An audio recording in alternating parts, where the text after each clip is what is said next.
We think women need to talk more openly about money because money really matters. It shouldn't be embarrassing or confusing. Join the conversation. We'll be discussing a whole range of topics which will help you get comfortable with your finances. Money Matters. Brought to you by AJ Bell. Hello and welcome to the Money Matters podcast. If you are a regular listener, you'll know that I'm Danni Hunt, and with me, as always, is Laura Suter. Hi, Laura. Hi, Danni. Hi, everyone. Hopefully you all know by now that these podcasts are all about women and money. So chatting through what's going on in the economy and helping you to navigate all of those financial potholes and get financially fitter. And if you've listened to our last couple of episodes, you'll know that we've just released our second bit of major research into the difference between men and women's financial lives. You will find the full report on our website, ajbellmoneymatters.co.uk, along with a whole host of useful articles which we update all the time, and also an opportunity to sign up to our newsletter on there as well.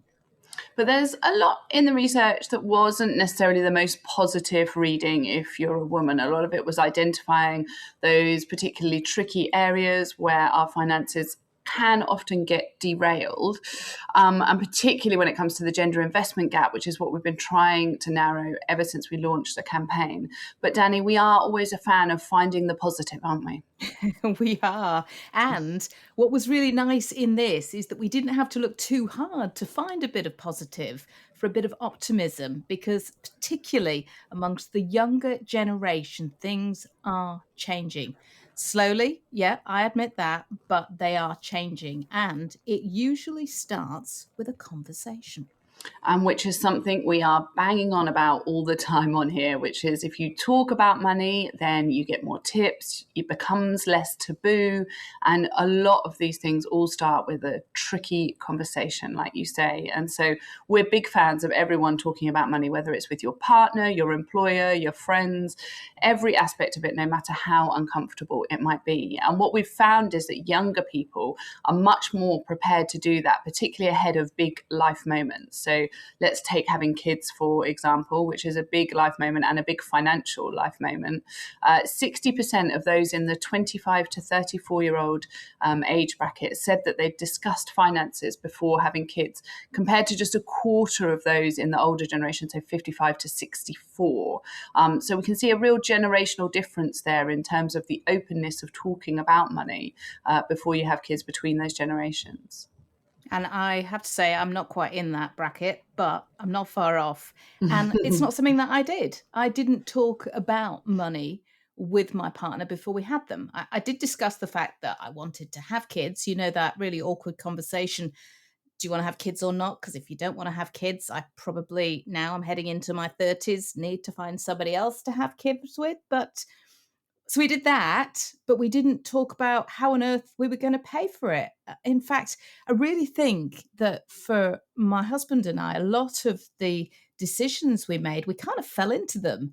And I think that for us included buying a house. And I have to wonder if that's because at the time we were able to get a 100% mortgage, and the house price that we paid was teeny tiny compared to today's average.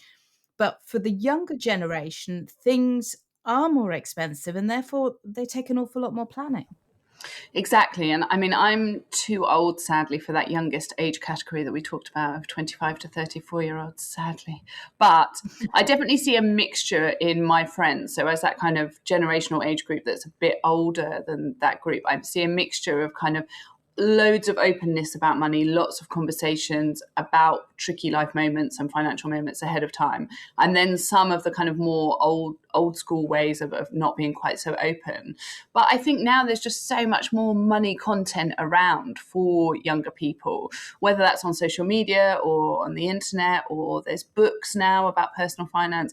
And I think there's so much more content out there that raises the profile and starts some of these conversations. But like you say, for things like getting on the property ladder, it's so much more expensive and so much harder and a longer process. And so I think that if you've got to save for years to get on the property ladder, you want to be sure that actually you're on the same page as your partner and that you're both thinking the same when it comes to finances. And that's exactly what our first interviewee, Marianna Hunt, did before she recently decided to put an offer in on her first home. I think I was really clear on what I wanted. For me, I've been saving to buy a house for so long. It's always been my dream. And I just needed to make sure that the person that I was with was on board with that, that if they wanted to be part of that journey with me, that they were also going to be contributing, or if not, was I going to do it by myself? And those conversations can be a bit awkward, but I feel like it really helps you to get to know that the person that you're with has the same vision, wants the same future as you do. And actually, I think it's as important on a financial level as it is on a relationship level. Now, I have to say that when I spoke to Marianna, I found her incredibly together, scarily together for a 28-year-old woman. I mean, she's already asked for several pay rises and received them. She has been saving for more than 5 years to buy a house, and she is finally now on the ladder. She's about to close, fingers crossed. And what you were saying earlier about there being more content out there for women to look at and feel that it does relate to them. And for Marianna, she said that she feels that she's not alone when she says that things are changing. And I definitely feel that optimism among my female friends. So many of them more these days are engaging with their money. They know how much is going in and out every single month. Whereas I think even a few years ago, there wasn't that same level of financial education, particularly for women. I know a lot of people who just didn't feel like the financial companies were speaking to them personally. And now that there's more out there to help women manage their money, I do think that's really helped gain that confidence, so people feel like they understand their money, they're able to manage it themselves, and then that brings that sense of optimism that you know that you've got a really bright future, you know what you've got. Yeah, and I think that's really great to hear. And societally, things are changing as well, aren't they? So things like more men are likely to take shared parental leave or take a bit longer time off when they have their first kid, or maybe work part-time. Now, a lot of this is very much kind of at the edges. We're seeing small increases in it, and it's still very small numbers of men that are doing this. It's still the majority that women take the bulk of the time off and are more likely to return part-time or not return to work at all. And there's a great stat from our research, which is that half of couples aged 25 to 34-year-olds told us that they'd shared parental leave when they had kids. And that compares to just 10% of those in that age bracket of 55 to 64. So we can see that while the overall figures don't show a massive change, if we break it down by those generations, younger people are so much more likely to take not necessarily equal, but just the guys are taking more time off than maybe their fathers did, for example. And again, I'm stressing this here. I'm not quite in that 55 to You don't want 64-year-old to age age yourself, bracket. do you? I need to keep harping on about that. But I will say that shared parental leave, it wasn't something that my husband and I talked about. And to be honest with you, it wasn't really an option when we had kids, because back then, although he could have taken 6 months statutory paternity leave once I'd gone back to work, we just couldn't afford that. Because first of all, he was the main breadwinner at the time, earning slightly more than I was. And we needed both incomes when I went back to work after having both my first and second child. You know, I had 6 months of paid leave. 2 months of that was statutory maternity pay, and that hurt. And it was only 2015. I mean, it doesn't seem like that long ago when you put it in figures like that. 2015, that's when shared parental leave was introduced, which allowed men and women to split that 37 weeks of paid leave and up to 50 weeks of leave in total. Um, Now, I know that there is still a lot of men that maybe don't know about it, and we're going to be hearing a little bit more about that in a minute. But it's still not really talked about, and it's still not ideal. There is more that can be done, and that is certainly something that Marianna wants to change. And I think it's really important the government realizes how much of a positive impact more parental leave for male parents is going to have on enabling women to get back to the workforce. That if you hire a woman, it won't suddenly feel like you're being penalized because she's going to disappear for 9 months, whereas your male employees won't. So if there's something that I would love to see in the next budget or whenever the next milestones come out from the government, that's what I'd really want to see. Yeah, I think that main breadwinner point that you made there, Danny, with your household, that is something that's shifting as well. So the latest figures show that in a quarter of households, women are the main breadwinner. And so I think that starts to help move that dial in terms of that conversation around who's taking leave.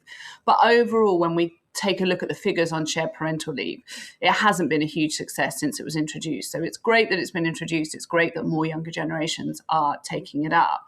But the latest figures that we've got, which are a little bit out of date, but they're the latest ones that the government has released, show that less than 2% of eligible couples took shared leave. So it's still a really small number. But I hope that is increasing, and particularly as more companies offer, equal pay for leave as well.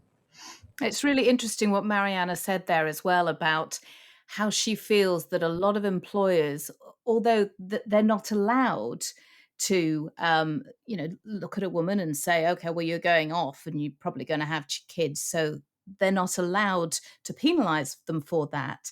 There is certainly some of that that does seem to filter through. And I certainly felt it when I had my first child. I went back to work, and there was an expectation that I was in my mid 30s. I'd had one child. The likelihood was I was going to have another child. And therefore, I was kind of that ticking time bomb. I felt like I was put on a shelf until my buzzer went off and I went off and had another child. And I decided because of that I was going to have another child really quickly. There's only 20 months between my two kids because I wanted to have my children and say, right, that's the chapter. Now you can focus on me as an employable woman, as a promotable woman.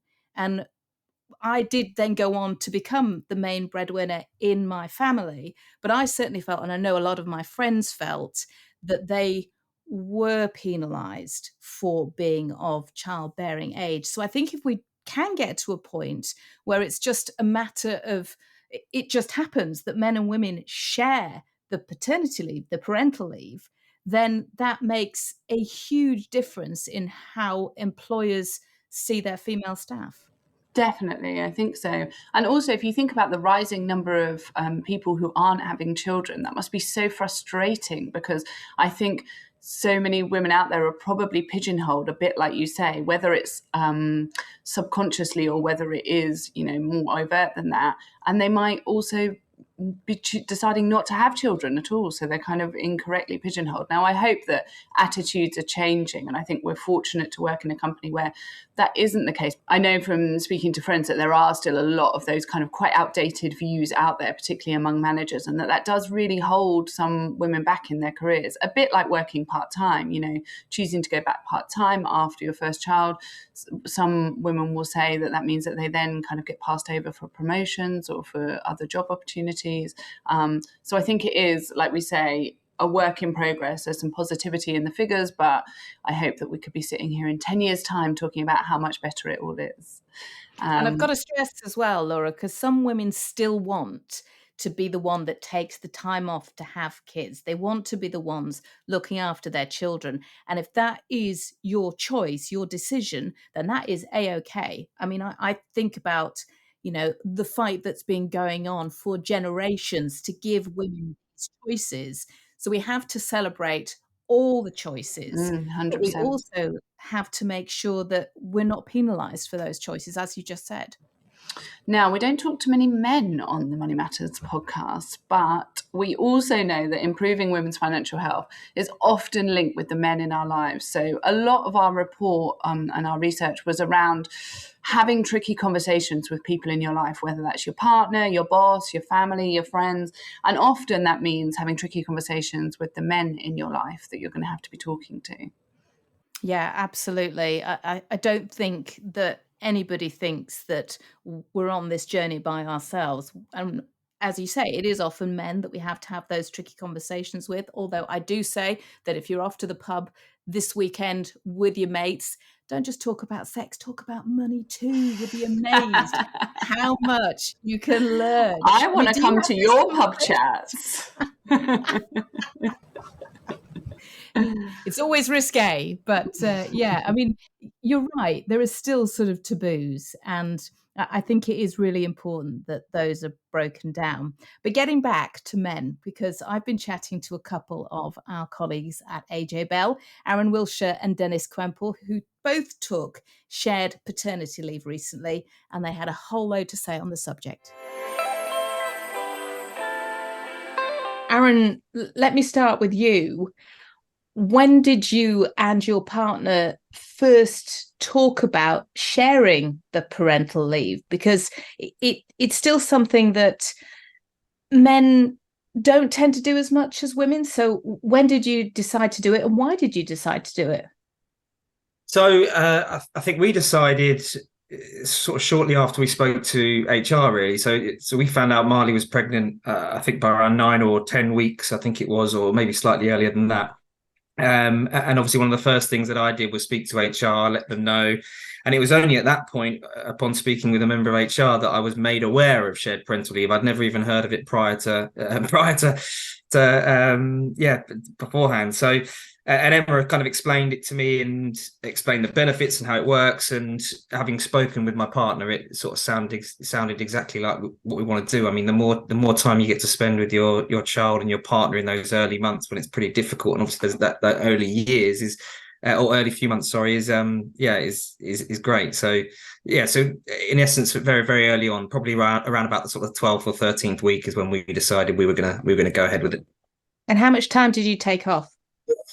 So I ended up getting the full 3 months. So my partner Marley had, so she didn't have a particularly great maternity package. So I think she had the standard, which is what 90% for the first 6 weeks, I think, and then the statutory rate for the remainder. So we were sort of, when we were figuring out what we wanted to do, finances came into question. So it was sort of thinking, well, at the end of that 9-month period, that those final 3 months, if Marley was going to do her the full 12 months she's allowed, we'd have sort of 3 months of losing out on one income. So ultimately it was Marley's decision, but she was very much keen to have me around in those early months. So we did the full 3 months in the end, but we did it in a bit of an obscure way. So rather take it in one block, we did it in multiple small blocks, essentially. Partly because another member of my team had a baby a couple of weeks before I did, and he was doing the same thing in one big 3-month block. So I didn't want it to impact the team sort of significantly with two people being off for such a long period of time.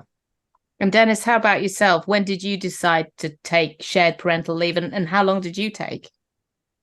So, I mean, Aaron actually mentioned quite an interesting point there. So I was kind of quite lucky, to be honest with you, in that my wife actually works in HR.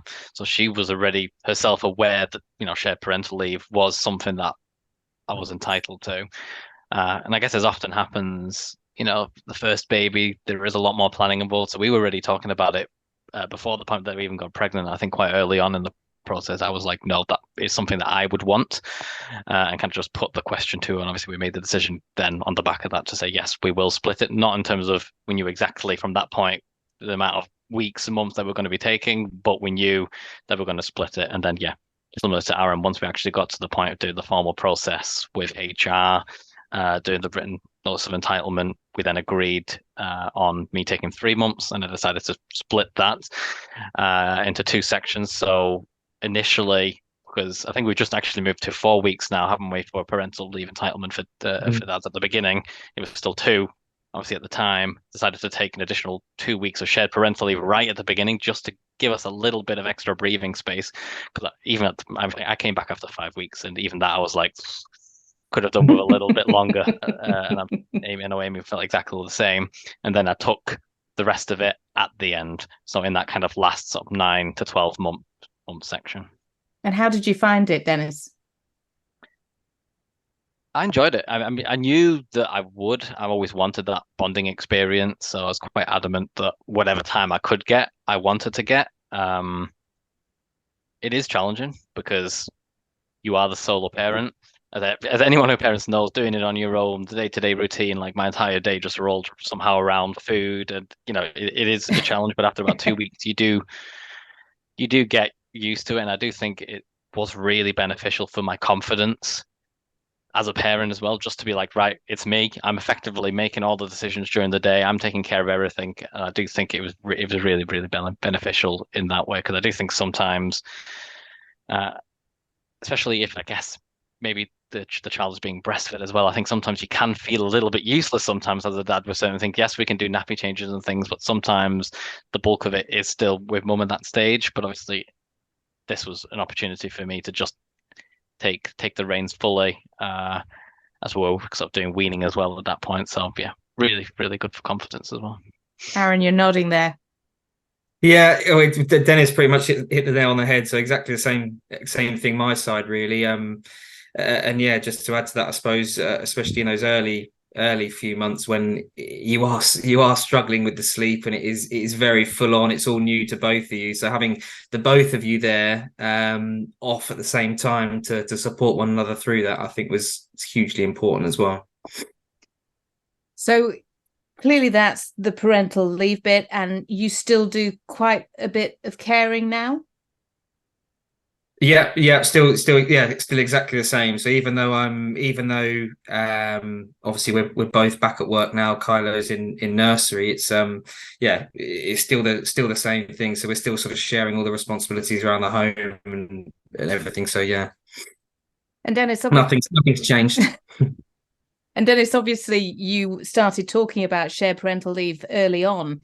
Did you also start talking about finances, about who was going to pay for childcare, about the impact that it was going to have on things like your partner's pension and your partner's career going forward? Absolutely, yes. So we both knew early on that it was going to be important for Amy to go back to work. She wanted to go back sooner rather than later. We're both, I wouldn't necessarily career focused, but we both have careers that we want to continue furthering. Obviously, alongside the fact that I just wanted a little bit of time as well to be able to bond one-to-one with the little one. Finances were absolutely key. So for Amy, for example, I think she pretty much was on statutory throughout because it has quite a poor maternity package where she works.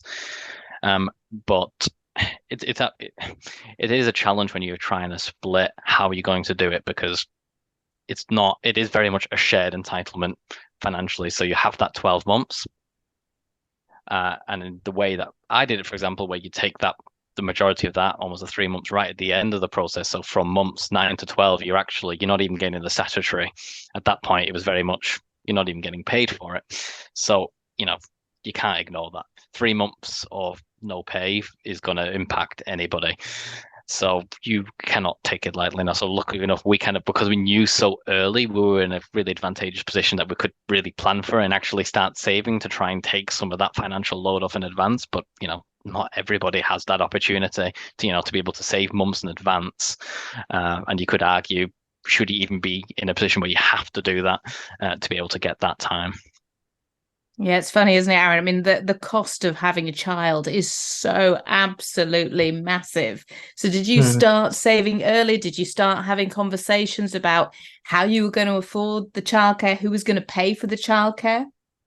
Yeah, had all those conversations early, and yeah, as you mentioned, it's funny you talking about children being expensive, because our nursery bills have just been increased, so we're almost paying a second mortgage every month on nursery bills at the moment, as I'm sure Dennis may be aware of, possibly in the same boat. But yeah, we had conversations very early on about sort of finances, obviously the decision making going into what we wanted to do with shared parental leave played a big factor, as I mentioned, because Marley at the end of that 9 months she was going to have no pay for the final 3 if she opted for the full 12. But it worked out pretty well in the end because she worked in education. She'd accrued quite a sort of vast amount of holiday to take, so she was able to sort of tag on 2 months worth of annual leave at the end of her 9 months, so she could still be off with baby and still but on receive full pay. So, but yeah, we had conversations very early, as I said, about how we were going to afford it. Budgeting involved a lot of searching for bits and bobs on Facebook Marketplace rather than buying them outright, just so we could get everything in. But yeah, but it's all worked out. What I love is the fact that both of you are very much, you've been in it together with your partners. I mean, you've had discussions very early on about how you were going to split things. You've then worked together through the process to make sure that you could work it in the best possible way. And I'm guessing that for both of you, that was probably, when you were growing up, something that you didn't experience, Aaron.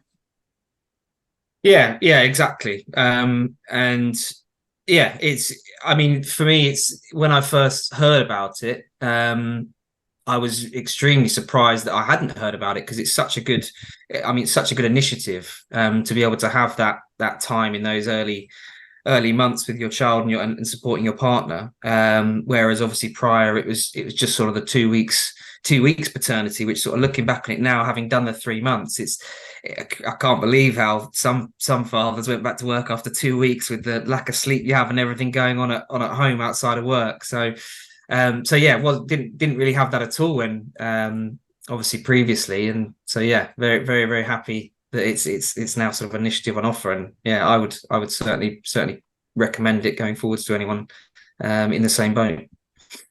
Dennis, do you think more should be done to highlight the fact that this is available, because so many people don't seem to know about it? Yeah, definitely, 100%. As I mentioned, I'd never heard of it at all upon speaking to HR, and I imagine if HR hadn't mentioned it, then I may not have. I may have done my 2 weeks and come straight back and been none the wiser. So yeah, I definitely think there should be more done to promote it, because it's incredibly important. Even just sort of the odd kit days that I come back and work. In those early months, just seeing Marley on her own and how much of a struggle it was, it sort of puts it into perspective, really. So yeah, definitely. And Dennis, any plans to do it again? Yeah. So I think, should we have any more children? Absolutely. So I think the experience that I gained, the confidence, the benefit, I think Aaron mentioned it before, it really does feel like now that we've got to a situation where, baby's going to nursery, it does very much feel like a partnership, as opposed to just one parent looks after the kids and one parent, works and brings the money home. It's absolutely like that. The flexibility it gives us in the house is brilliant, because we can all do everything. No one's particularly kind of shoehorned into one area, if you like. So we can really manage our time effectively. If I want to go out, Amy wants to go out, whatever it may be, we have that ability just to say, yeah, that's fine. I'm 100% comfortable with looking after the little one. We enjoy spending the time together. So yeah, I wouldn't have any second thoughts about doing it again. Like I said, I think the only challenge to it always is just figuring out the financial aspect to it, because it is difficult. If you don't necessarily have the same amount of time to plan and save for it, it does become challenging. Aaron, you're nodding. Yeah, it was same things my side. So I know when we were deciding about sort of nursery, there was that conversation about, okay, given how much nursery now costs, does Marley go back to work at all, or does Marley just stay off work and look after the baby, or do we sort of split it where she may drop down to part-time? And in the end, I sort of let her really drive that decision, because we sort of crunched the numbers. We thought we'd probably just about be comfortable if Marley wasn't working and if she'd prefer just to stay off work, but at the same time she was wanting to better her career and progress. So she kind of did a bit of a mixture. So she now works Monday to Thursday and she takes Friday off. So still got some good income coming in her side, and then she also gets that flexibility to have that Friday off with Kylo at the end of the week of the long weekend. So yeah, but yeah. Well, gents, congratulations to both of you on your lovely extending families. Thank you both so much for talking to me, and good luck going forward.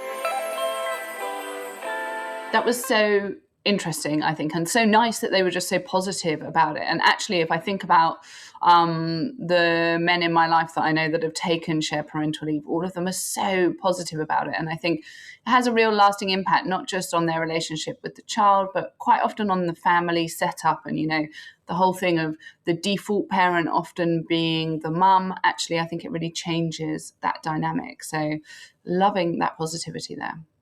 Yeah, I mean, my husband was certainly far more hands-on with our kids than my dad ever was. But I was definitely the primary caregiver. And I think that a lot of that was created by the fact that I did have that first 6 months off with both of my girls. And I do know that he would have liked to have taken a bit more time off. And I would have liked him to take a bit more time off, because when he went back to work after that 2 weeks, I just remember thinking, what have I got myself in for? Particularly once you had two.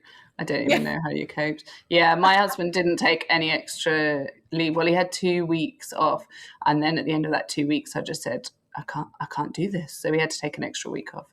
But 3 weeks just seems madness, doesn't it? That's just not enough time to, get adjusted to that big change in your life. So yes, definitely. I think it's good that there's positive voices out there talking about how great taking shared leave is. And brilliant that both Aaron and Dennis say that they would do it again, and that they would recommend it to all of their male friends who are thinking about having kids. And I think it's hearing from people like them about what it's really like, about what it really means, is the thing that makes the difference, because they also said that a lot of people just don't know about it. So that's everything for this episode, but we will be bringing you hopefully more positivity on financial stuff in our next episode. And also the confessions are going to be back. We've had a break from the financial confessions while we've been covering all of the great stuff in our research, but they will be back, which obviously very much pleases me. I can imagine. And as we've both shared our confessions now over the past couple of weeks, we do think it is only fair that you share yours with us. So don't forget all the normal ways you can get in touch.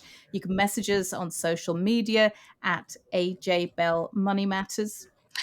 We're always looking for great guests to chat to. So if you have any suggestions of brilliant women that you think we should be featuring on the podcast, you've got a great story to tell about money or finances, then definitely get in touch. You can message us on social media at AJ Bell Money Matters, or you can email us moneymatters@ajbell.co.uk.